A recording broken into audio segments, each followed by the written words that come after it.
SCP-55 Object Class Keter. Special Containment Procedures. Object is to be kept within a 5 by 5 by 2.5 meters square room constructed of cement, 50 centimeters in thickness, with a Faraday cage surrounding the cement walls. Access is via a heavy containment door measuring 2 by 2.5 meters constructed on bearings to ensure door closes and locks automatically unless held open deliberately. Security guards are not to be posted outside SCP-55's room.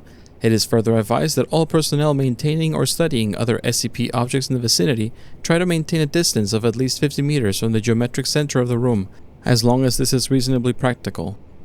Description: SCP-55 is a self-keeping secret, or anti-meme. Information about SCP-55's physical appearance, as well as its nature, behavior, and origins, is self-classifying. To clarify, how Site-19 originally acquired SCP-55 is unknown. When SCP-55 was obtained, and by whom, is unknown. SCP-55's physical appearance is unknown. It is not indescribable or invisible. Individuals are perfectly capable of entering SCP-55's container and observing it, taking mental or written notes, making sketches, taking photographs, and even making audio and visual recordings. An extensive log of such information is on file. However, information about SCP-55's physical appearance leaks out of the human mind as soon as such an observation is made. Individuals tasked with describing SCP-55 afterwards find their minds wandering and lose interest in the task. Individuals tasked with sketching a copy of a photograph of SCP-55 are unable to remember what the photograph looks like, as are researchers overseeing these tests. Security personnel who have observed SCP-55 via closed-circuit television cameras emerge after a full shift exhausted and effectively amnesiac about the events of the previous hours. Who authorized the construction of SCP-55's containment room, why it was constructed in this way, or what was the purpose of the described containment procedures may be, are all unknown. Despite SCP-55's container being easily accessible, all personnel on Site-19 claim no knowledge of SCP-55's existence when challenged. All of these facts are periodically rediscovered, usually by chance readers of this file, causing a great deal of alarm. This state of concern lasts minutes at most, before the matter is simply forgotten about again. A great deal of scientific data has been recorded from SCP-55, but cannot be studied.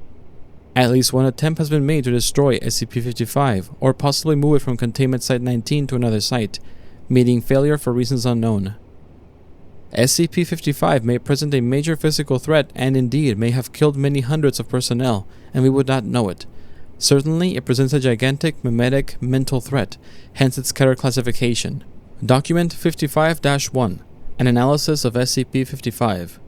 The author puts forward the hypothesis that SCP-55 was never formally acquired by Redacted and is in fact an autonomous or remotely controlled agent inserted at Site-19 by an unidentified third party for one or all the following purposes: to silently observe or interfere with activities at Site-19, to silently observe or interfere with activities at other SCP locations, to silently observe or interact with activities of humanity worldwide, to silently observe or interfere with other SCP objects, to silently observe or interfere with Redacted.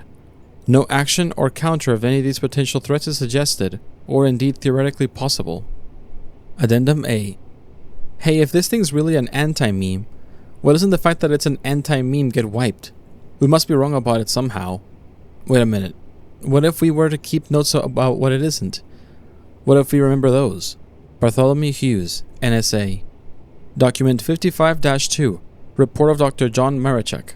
Survey Team number 19-55-127BXE was successfully able to enter SCP-55's containment and ascertain the appearance and, to some degree, the nature of the object. Notes were taken according to the project methodology. See Redacted. After which the container was sealed again. Excerpt from a transcript of personal debriefing follows. Okay, I'm gonna need to ask you some questions about number 55 now. Number what? SCP Object 55. The object you just examined. I don't know what you're talking about. I don't think we have a 55. Okay then. Redacted. I'd like you to tell me what you've been doing for the past 2 hours. What? I don't know. Okay. Then do you remember what we all agreed on wasn't spherical? That what wasn't... Oh, right, it wasn't round at all. Object 55 isn't round. So you remember it now? Well, no. I mean, I don't know what it is, but I know that there is one. It's something you can remember, and it's not a sphere. Wait a minute, it's not a sphere? Object 55? Object what? Doc, do you remember agreeing that something wasn't shaped like a sphere? Oh, yes, right. It appears to be possible to remember what SCP-55 is not, negations of fact, and to repeatedly reduce its existence from these memories. Personnel involved in survey number 1955-127-BXC reported moderate levels of disorientation and psychological trauma associated with cycles of repeated memory and forgetfulness of SCP-55. However, no long-term behavioral or health problems were observed, and psych assessments of the survey personnel showed consistent reports of this distress fading over time. Recommendations. It may be worthwhile to post at least one staff member capable of remembering the existence of SCP-55 to each critical site.